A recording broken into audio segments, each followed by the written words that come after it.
우리 지난주 빌라도 총독이 자기는 예수님의 무죄를 확신했지만 밀란이 일어나려는 것을 보고 유대 종교 지도자들을 그가 계속해서 잘 컨트롤을 하고 자기가 총독으로 그 지방을 잘 다스리기 위해서는 그들의 말을 잘 들어줘야 되기 때문에 자기의 의사와는 상관없이 자기의 확신과는 상관없이 예수님을 십자가에 처형하도록 군병들에게 넘겨주는 것을 저희가 지난주에 읽었습니다. 이번 주에는 이제 예수님을 넘겨받은 군인들이 예수님을 어떻게 대하는가를 오늘 말씀을 통하여 우리가 잘 알 수 있습니다. 그 당시 군인들은 평상시에는 이스라엘에 한 500여 명 안팎의 군인들이 상주를 하고 있었고 빌라도 총독의 관저는 예루살렘에도 있지만은 본 관저는 가이사랴, 즉 로마에 가기 쉬운 항구 도시에 있었습니다. 우리가 선교사님들이 선교를 할 때에 중국이나 한국에 보면 원산이나 이런 다 항구 도시에 자기들이 이동하기 쉽도록 그렇게 본부를 설치를 하는데 마찬가지로 로마 제국도 자기들이 우리가 예루살렘 하면 성경의 중심이고 굉장히 큰 도시로 생각하지만 외진 곳이고 로마의 그 활짝 뚫린 길하고는 아주 변방에 있는 조그만한 그러한 아주 작은 나라의 수도이기 때문에 그곳에 머물지 않고 가이사랴에 총독 관저가 있으면서 이제 명절 때 사람들이 많이 운집할 때는 이제 예루살렘으로 군대들을 더 동원해서 한 2,000명 정도 가량의 군대가 6월절이나 오순절이나 이런 사람들이 많이 모이는 때 밀란이 폭동이 일어나는 것을 방지하기 위하여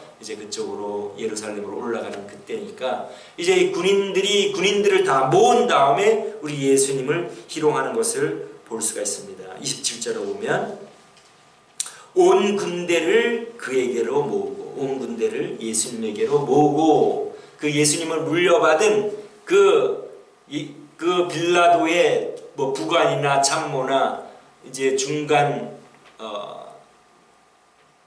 계급의 그 군인이 이제 다른 부하 군인들을 다 광장에 모으고 이제 예수님을 조롱하는 것을 오늘 우리 본문이 잘 보여줍니다. 예수님의 옷을 벗겼습니다. 사람 군인들 약 2,000명 안팎이 있는 그들 앞에서 예수님의 옷을 벗길 때에 우리 예수님의 그 몸을 가려 주었겠습니까? 조롱하기 위해서 옷을 벗기는데 자, 옷을 벗기면서 이제 또 홍포를 입혀주는 그 왕이 입는 홍포. 예수님의 제명이 유대인의 왕이기 때문에 홍포를 입혀주고 갈대. 이 왕들은 호를 가지지 않습니까? 그 호 대신에 갈대를 들려주면서 어떻게 합니까? 침을 뱉고 조롱을 하고 유대인의 왕이여 평안할지어다. 그렇게 하지 않습니까? 그죠? 옷을 입힌 다음에 유대인의 왕이여 평안할지어다. 이제 십자가에 돌아가신 우리 주님에게 평안하라고 조롱을 하면서 그 다음에 침을 뱉고 갈대를 뺏어서 예수님의 머리를 때리는 이 조롱을 합니다. 여러분, 예수님이 누구입니까? 창조주 하나님의 아들, 성부, 성자, 성령. 여러분, 우리 하나님께서 우리 인간을 만드실 때에 어떻게 말씀하시죠? 우리가 우리의 형상을 따라 사람을 만들고 우리라는 복수를 사용합니다. 그것은 성부 하나님, 성자 하나님, 성령 하나님이 함께 우리 인간을 만드셨다는 것을 보여주는 대목입니다. 그러니까 성자 하나님도 우리 인간을 만드시고 이 만드시는데 함께 참여하셨는데 자기가 만든 피조물에게 침뱉음을 당하고 조롱을 당하고 옷 벗김을 당하고 얼마나 참 모욕적인 그러한 일입니까? 우리 주님께서는 이것을 다 묵묵히 한 말씀도 하지 않으시고 참으신 것을 생각할 때에 우리는 우리 주님의 그 사랑, 사실 하나님의 아들이 그렇게 하실 필요가 없잖아요. 이럴 때 안 되겠다고 아마 박쳐 나오셨으면 우리가 어떻게 되겠습니까?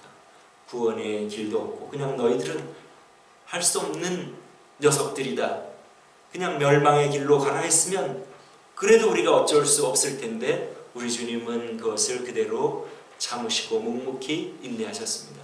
자, 그런 다음에 그들은 예수님을 끌고 가는데 그 예수님 끌고 갈 때에 너무 힘이 드시니까 구레네 사람 시몬을 잡아다가 대신 십자가를 지게 하십니다. 우리 예수님은 밤새 기도하시고 땀이 핏방울이 되도록 기도하시지 않습니까? 그러니까 그 새벽 밤에 기도하시고 또 새벽에 밤중에 한 번도 주무시지 못하고 신문을 받으시고 또 이제 채찍에도 맞으셔서 피가 많이 흐르신 상태에서 기진맥진하여 그 십자가를 지고 가지 못하니까 구레네 시몬, 이 구레네는 지금의 아프리카 북부의 리비아입니다. 그 리비아에 이스라엘 백성들이 커뮤니티를 이루고 살다가 이제 6월절이 돼서 6월절을 지키기 위하여 온 이 구레네 시몬을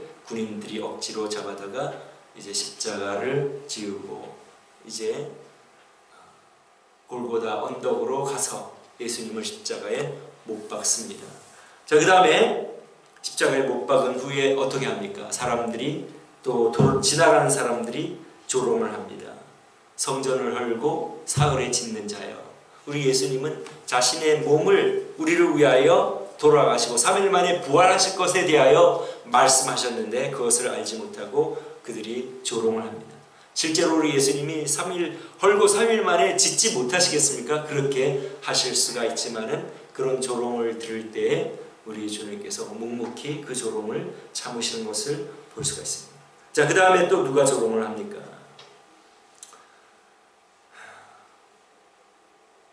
41절을 보면 그와 같이 대제사장들과 또 서기관들과 장로들과 함께 희롱하여 가로되 저가 남은 구원하였을 때 자기는 구원할 수 없도다.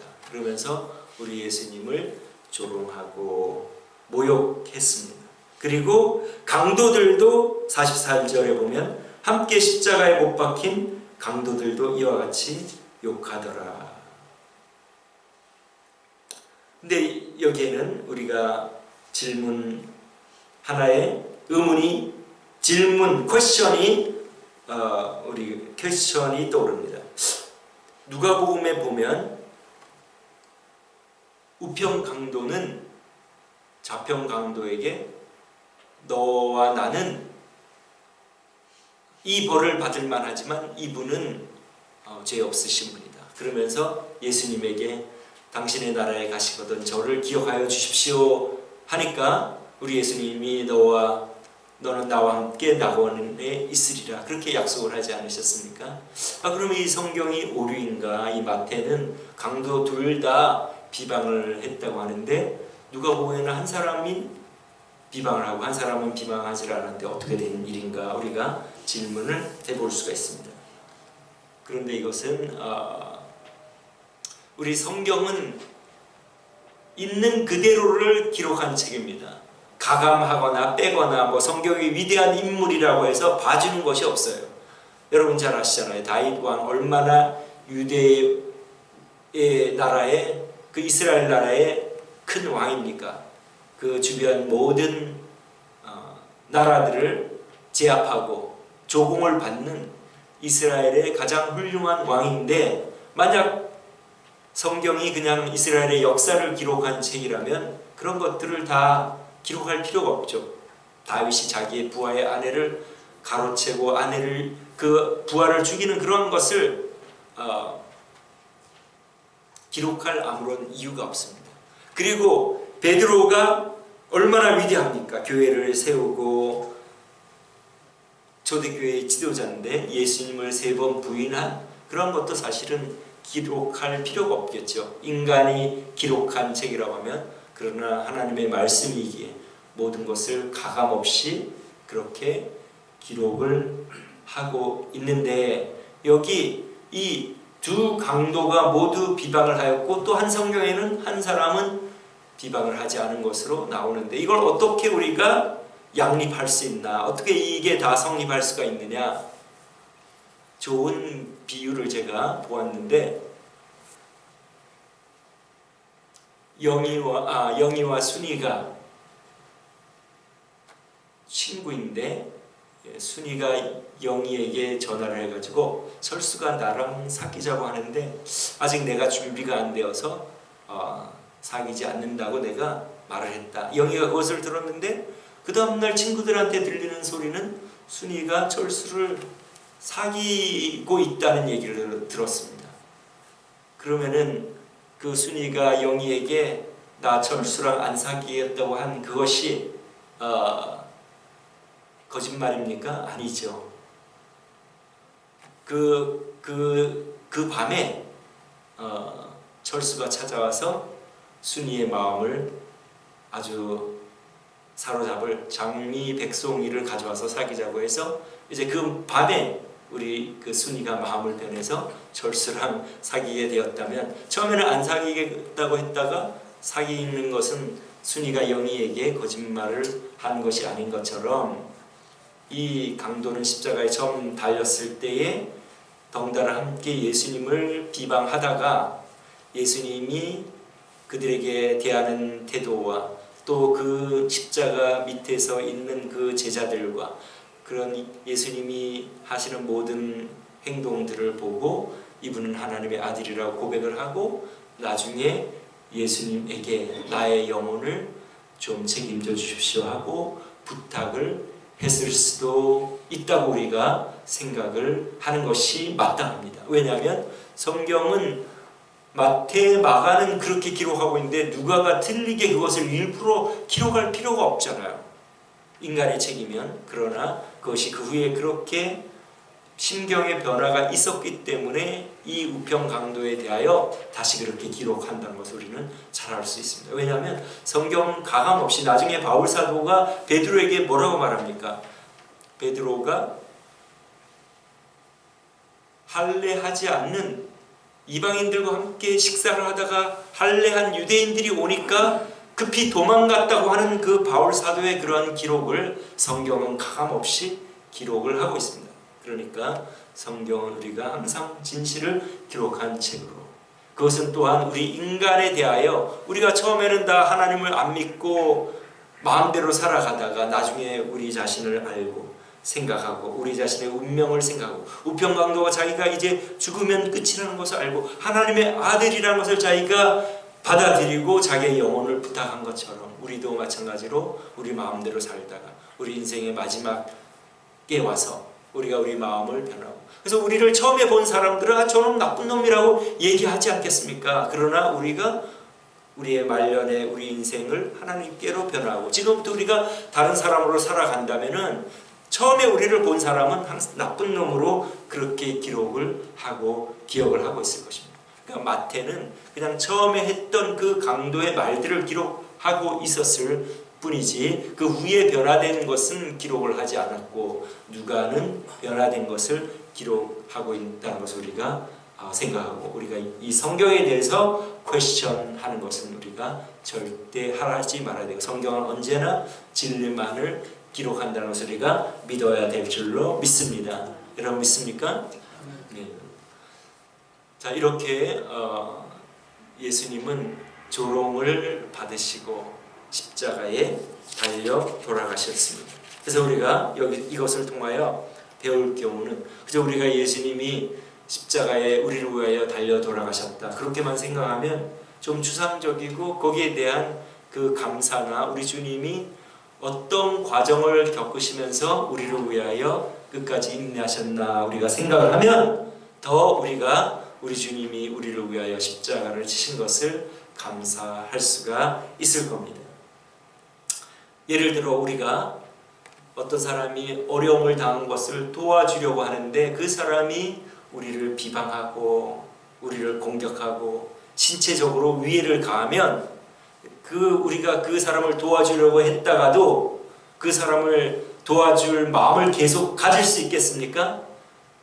못 가지겠죠. 할 수 없다. 내가 도와주려고 했는데 당신이 그런 태도로 나오고 나를 오해하고 나를 때리고 나를 핍박하고 나를 죽이려고 하니 나는 더 이상 당신과는 관계할 수가 없다고 이렇게 떨어져 나오지 않겠습니까?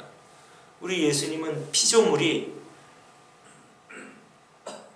자신을 조롱하고 침을 뱉고 공격하고 때리고 그랬을 때에 그냥 그 하나님의 아들이 우리를 위해 돌아가실 아무런 이유가 없잖아요. 그래서 안 되겠다 하고 그냥 철수하시고 그냥 포기하셨으면은 우리가 어떻게 됐겠습니까? 그러나 그 모든 것을 그대로 모르고 오해하고 조롱하고 핍박을 해도 그것을 그대로 묵묵히 감당하신 이유는 우리를 살리시기 위하여, 우리를 위하여 대신 십자가를 지시고 우리 죄를 담당하기 위하여 묵묵히 그 길을 걸어가신 것을 생각할 때에 우리가 주님의 십자가를 생각하고 더욱더 그 은혜와 그 깊이를 감사하며 나아갈 수 있을 줄로 믿습니다. 그 다음 우리도 사람들에게 오해와 모욕과 조롱을 당할 때에 우리가 우리 주님의 본을 받아 그것을 참고 견뎌 나가는, 왜냐하면 우리 주님이 본을 보여주셨기 때문에 우리는 주님을 따라가는 사람이고 주님을 본받는 사람입니다. 우리 주님께서 아무든지 나를 따라오려거든 자기를 부인하고 날마다 자기 십자가를 지고 나를 쫓을 것이니라. 자기를 부인하라. 우리 예수님은 본을 보여주지 않고는 그런 말씀을 하시지 않습니다. 자기 자신이 하나님의 아들이시면서도 자기 자신을 온전히 부인하잖아요.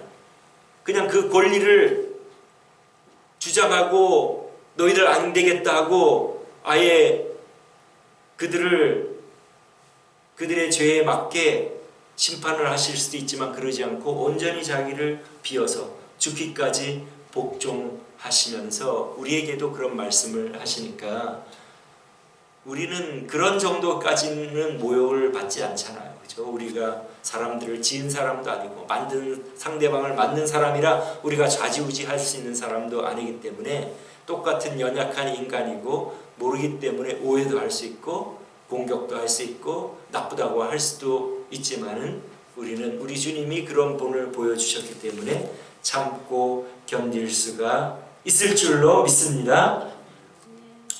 그리고 우리 예수님이 사람들이 자신이 하나님의 아들이면 증명하라고 자신의 신분에 대해 도전했을 때 그렇게 조롱했을 때 우리 참으실 수 있었던 이유가 무엇입니까? 사람들이 아무리 너가 하나님의 아들이냐고 퀘스천하고 의문을 가져도 우리 예수님 아시잖아요. 자기가 하나님의 아들이기 때문에 그들이 하나님의 아들이 아니라고 조롱을 하고 모욕을 해도 자신은 하나님의 아들이기 때문에 너희들이 몰라서 하는 거다 하고 묵묵히 자신의 길을 가시지 않습니까? 여기서 우리가 배울 사항은 우리의 됨됨이에 대해서 누가 우리를 공격하고 비방하고 모욕하면 우리가 그런 사람 아니면 그렇게 크게 마음이 흔들리거나 동요하거나 기분이 물론 순간적으로 기분은 나쁠 수 있겠지만 그것들이 우리를 좌절시키고 낙담시키고 막 어떤 그 울분이 일어나게 하고 끝까지 그러지를 못한다. 왜냐하면 나는 그런 사람이 아니라는 걸 내가 잘 알기 때문에 하나님이 보실 때 나는 그런 사람이 아니라는 걸 알기 때문에 거기에 맞대응하고 대응할 필요가 없이 그저 바위와 같이 흔들리지 않게 딱 할 수가 있습니다. 근데 사람들이 공격하고 지적하는 그것이 내 단점일 때에는 정말 내가 그런 점이 있을 때에는 우리가 어떻게 합니까? 그런 사람들은 아마 맞받아치면서 아니라고 자기를 방어하고 자기를 그런 사람이 아니라고 막 부들부들 떨 수도 있겠죠. 그러나 우리 믿는 사람은 진짜 그런 약점이 다른 사람들에게 지적받았을 때, 내가 그러한 것이 부족한 점이라고 지적을 받았을 때는 어떻게 합니까? 그것을 자기를 쳐서 복종시키고, 아 맞아, 나 그런 좀 부족한 점이 있지 하고 하나님 앞에서 겸손히 자신을 내려놓고 인정하고 그 지적받은 것에 대해서 내 인격이 주님을 닮도록 노력하지 않습니까? 그것이 그리스도인과 그리스도 아닌 사람들의 차이입니다. 그리고 그렇기 때문에 우리가 다른 사람이 말이 사실이 아닐 때는 부들부들 떨 필요가 없이 나는 그런 사람이 아닌 거 하나님이 아시니까 거기에 대해 마음이 흔들리거나 기분이 나쁘거나 할 필요가 없고, 진짜 내가 그런 점이 있으면 자기를 고치고 반성하고 노력해 나가야 된다는 것을 오늘 말씀이 우리에게 가르쳐 준다고 믿습니다. 그리고 우리 예수님이 끝까지 참고 인내하신 궁극적인 이유는 우리에게 구원의 길을 열어주시기 위하여, 그렇게 참고 인내하심으로 우리가 하나님께로 갈 수 있는 길을 예수님께서 열어주셨잖아요. 만약에 이거 못할 노릇이다 하고 나 이거 못하겠다 하고 거기서 끝나셨으면은 우리는 영영 구원받을 그러한 길을 얻지 못했을 것입니다. 그처럼 우리가 사람들의 살아가면서 오해와 공격과 이런 것들에 대하여 우리가 인내하고 감당해야 하는 이유는 우리의 인격을 통하여, 우리가 예수님의 닮은 모습을 통하여 다른 사람이 나를 공격하고 비방할 때에 참고 견디고 인내함으로 우리가 예수 믿는 사람인 것을 사람들이 아니까 저 사람이 뭔가 다르네, 저 사람이 있는 예수를 나도 믿어봐야 되겠다고 그런 감동 강화를 우리가 가질 수 있지 않겠습니까? 그러니까 우리 예수님이 끝까지 인내하신 궁극적인 이유는 사람들을 하나님 앞으로 인도하기 위하여, 우리가 참고 인내하는 이유도 우리를 통하여 혹시 믿지 않는 사람들이 감동 감화 받아서 하나님께로 돌아오게 하는 그 사명을 가지고 우리가 끝까지 참고 인내해야 될 줄로 믿습니다. 여러분, 근데 실제적으로 어떻습니까? 기분 나쁜 말을 들으면 여러분들 묵묵부답하고 인내하면서 잘 견디고 승리하십니까? 아니면은 반응하시고 같이 맞받아치고 그래서 분쟁이 일어나고 그럽니까? 실제 생활에서 어떻습니까? 저도 아직까지 이 경지에는 못 이른 것 같습니다. 그래서 억울한 말을 들으면 같이 언쟁을 하고 하는데, 그러나 참으로 그리스도인답게 해야 할 일은 그걸 가지고 반성을 하는 거예요. 이제 내가 그렇게 하지를 않았어야 하는데 그것을 반성하고 하나님께 회개하고 상대방에 대해서 부드러운 말과 사랑스러운 말로 화해하고 좋은 관계를 유지합니다. 아직까지 저는 아직까지 그런 과정에 있습니다. 여러분들 아마 끝까지 참고 견디고 저는 그렇게 하시고 계시리라고 믿고 꼭 또 그렇게 하시면 좋겠습니다. 그래서 우리가 이거 참 훈련 과정인데, 억울하고 이럴 때 억울한 말을 들을 때, 좀 기분 상하는 말을 들을 때에 반응하지 않도록 우리가 훈련하는 것, 그리고 그때 반응했으면 거기에 대해서 잘 해결하도록, 내가 그때 그렇게 반응해서 미안하다, 아니면 그런 말을 할 필요도 없이 상대방도 자신의 잘못을 알고 있으니까 그저 사랑의 마음으로, 부드러운 마음으로, 용납하는 마음으로 좋은 관계를 유지하면 상대방이 다 알지 않겠습니까? 그 마음과 태도를. 그래서 우리가 우리 예수님이 본을 보여주신 대로 본을 따라 끝까지 인내하고 참으심으로 우리 영혼을 구원해 주시는, 우리 인간을 구원해 주시는 이 은혜를 우리가 깊이 생각하고 감사하고, 우리가 가장 해야 될 일이 무엇입니까? 우리 주님이 우리를 위하여 십자가에 돌아가신 것은 우리를 대신하여 죽기 위함인데, 이 예수님의 죽으심이 우리에게 효력을 발휘하고 우리 주님의 그 죽으심이 헛되지 않기 위해서 우리가 해야 될 일이 무엇입니까? 우리 예수님은 우리를 구원하시기 위해서 돌아가셨는데, 여러분 구원이 무엇이죠? 구원이 무엇입니까? 우리가 어떤 문제가 없었으면은 구원받을 필요가 없겠죠. 그죠? 구조를 받는 것은 어떤 위기에 처했기 때문에 구조를 받는 거 아닙니까? 그러니까 구원이 뭐냐 그러면 상당히, 저도 구원이 뭐냐 그러면 그걸 단번에 이렇게 설명해 주는 분들이 없었습니다.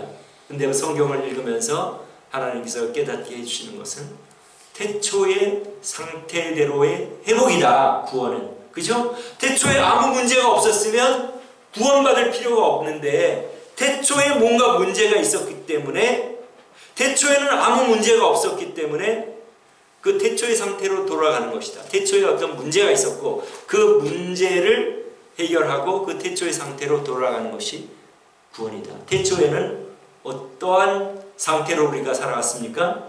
하나님 우리를 만드시고 우리는 순종하면서 인간은 살아가지 않았습니까? 선악과를 따먹지 말라. 선악과를 따먹기 전에는 아무 문제가 없지 않았어요. 그러니까 순종할 때까지는 아무 문제가 없었는데, 불순종함으로 문제가 있었고, 그 문제가, 불순종 그 자체가 하나님을 떠나는 문제이기 때문에 하나님과 연결되고 붙어있지 않으면 우리가 멸망하는 이제 멸망의 길에 있기 때문에 예수님이 이 땅에 오셔서 우리 죄를, 우리가 하나님을 떠나는 그 죄값은 멸망인데, 그 죄값을 대신해서 돌아가심으로, 자신이 돌아가심으로 우리의 멸망을 대신해 주시고, 우리는 그 예수님을 마음으로 나를 위해 돌아가심을 믿습니다 하면 하나님은 그것을 우리에게 의로 여겨주시고, 죄값을 예수님이 이미 지불해 주셨기 때문에 죄 없는 사람으로 간주해 주시고 하나님께로 돌아올 수 있도록 해주신 것입니다.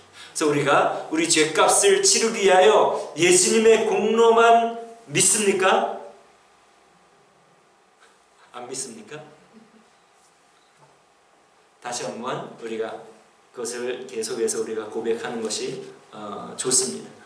나의 하나님을 떠났던 내 죄값을 치르기 위하여 우리 예수님이 내가 죽을 자리에 돌아가셨음을 여러분들이 믿습니까?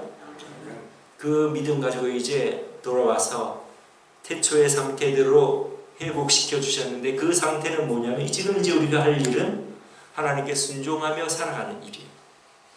이것이 정말로 중요한 것은, 여러분 유대 종교 지도자들이 매일 제사 드렸잖아요.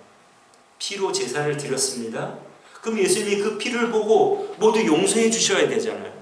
근데 예수님은 그 제사장이나 그 유대 종교 지도자들, 종교 지도자들이란 유대 지도자들입니다. 왜냐하면 유대는 종교가 이끌어가는 사회이기 때문에 그 지도자들을 향하여 뭐라고 말합니까? 지옥 자식이다라고 말하지 않습니까? 매일 제사도 드리고 하나님의 말씀을 가르치는데, 지옥 자식이라고 하는 것은 뭐냐면 그들이 실제로는 하나님께 순종하지 않고 자기 영광을 구하고 자기가 원하는 대로 살아갔기 때문에, 하나님과 아무 상관이 없기 때문에 예수님이 그 종교 지도자들이 이렇게 말씀하신 것입니다. 오늘날 우리 교회에 다니면서 나 예수님 믿어 그렇게 말하고는 하나님과는 아무 상관없고 자기 원하는 대로 살아가는 사람은 똑같이 예수님께서 그렇게 말씀하실 것이라는 말씀입니다. 너가 그 믿는 그 믿음이 그게 뭐냐? 구원이 뭐냐? 태초의 상태로의 회복이 구원이 아니냐? 그 태초의 상태는 하나님은 말씀하시고 우리는 순종하는 것이 아니냐? 너 기본적인 마음의 태도에서 하나님께 순종하려고 하는 그 마음의 태도로 살아가느냐 살아가지 않느냐, 그걸 보신다는 말씀입니다. 그리고 우리가 그런 기본적인 태도가 있으면 우리의 모든 행동에서 하나님 말씀대로 내가 살지 못한 부분에 대해서는 회개하면서 하나님께 용서를 구하면서 자기를 고치면서 계속해서 살아가는, 그것이 바로 구원받은 사람의 태도고 하나님이 예수님을 보내주신 이유고 우리를 위하여 돌아가신 이유입니다. 근데 그것을 하지 않으면서 예수님만 믿는다고 하는 것은 아무 소용이 없다는 것을 보여주는 말씀 아닙니까? 그래서 오늘 우리가 예수님이 우리를 위하여 돌아가신 이것이 우리에게 진정으로 효력이 발생하려면 우리 하나님께 나아가는 길은 예수님밖에 없기 때문에 우리가 어떤 선한 일을 하고 어떤 좋은 일을 한다고 해서 하나님께 우리가 나아갈 수 없습니다. 우리가 하나님께 다시 연합되는 유일한 길은 예수님 공로를 의지하는 길밖에 없고, 그리고 그 예수님의 공로를 진심으로 의지하는 이유는 하나님께 나아가기 위함이 아닙니까?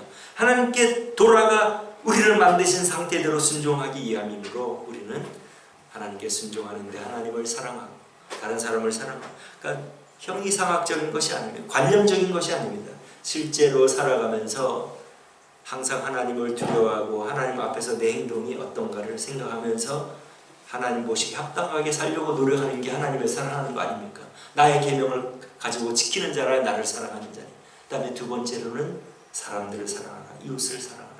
다른 사람의 어려움과 도움이 필요하면 그것을 우리가 실천하고 도와주는 그 일이 바로 하나님이 원하시는 일들을 우리가 행하는 일들입니다. 그래서 여러분들의 도울 때는 여러분들의 시간도 필요하고 여러분들의 물질도 필요하고 모든 것이 필요하지 않습니까? 그러니까 그 다음에 또 그런 것뿐 아니라 말로서 사람들을 도와주고 격려해주고 용납해주고, 내가 감당하기 어려운 사람들, 부담되는 사람들도 친절하게 대해주고, 실제 생활에서 내가 우리 하나님을 사랑하고 이웃을 사랑하는 그 일을 감당할 때에 우리 주님이 이렇게 모욕을 당하시며 우리를 위하여 하나님께로 돌아갈 수 있는 길을 마련해 주신 그 길이 우리에게 효력이 발생되고 우리가 진정한 하나님의 자녀로 인정을 받으면서 이 세상에서 하나님과 동행하며 살다가 하나님 나라로 옮김을 받는다는 것입니다. 그래서 오늘날 너무나 값싼 복음, 예수님 믿으면 구원받는다. 그것은 예수님이 우리를 위하여 돌아가신 이유를 모르는 사람입니다. 그래서 예수님만 믿는다고 말하면서 자기 마음대로 생활하는 사람은 하나님과 관계없는 사람들이란 말입니다. 그래서 우리 여기 세상의 빛교회, 우리 인원이 많든 적든 우리가 그런 것이 중요한 것이 아니라 우리 각자가 내가 하나님과 연결되고 하나님이 나의 믿음을 인정해주는 그런 사람인가 아닌가가 중요합니다. 그러니까 우리가 우리의 행위로 구원받는 것이 아닙니다. 예수님의 공로로만 죄사함을 받는데 그 죄사함을 받으려는 이유가 하나님께로 돌아가 태초의 구원을 회복하기 위함, 태초의 상태를 회복하기 위함이니까 이제 내 본분은 순종하며 삽니다. 근데 관념적인 것이 아니라 실제 생활에서 며느리는 시부모를 사랑하고 시부모는 며느리를 사랑하고, 아니면 부모는 자녀를 사랑하고 자녀는 부모를 사랑하고 친구는 친구를 사랑하고 시기하거나 이렇게 하지 않고, 그 다음에 모르는 사람들이라도 우리가 사랑하고 또 우리 가까이 있는 허락한 사람들을 사랑하고, 어쨌든 우리 실제 생활에서 우리가 그 사랑을 행해 나갈 때에 그것이 진정한 하나님이 인정하시는 구원의 완성이 된다는 것을 우리 시간에 꼭 깨닫고 주님의 이 십자가의 조롱과 모욕과 고통이 헛되지 않도록 우리 삶을 그렇게 살아가는 저와 여러분 되시기를 주님의 이름으로 축원합니다. 기도하겠습니다.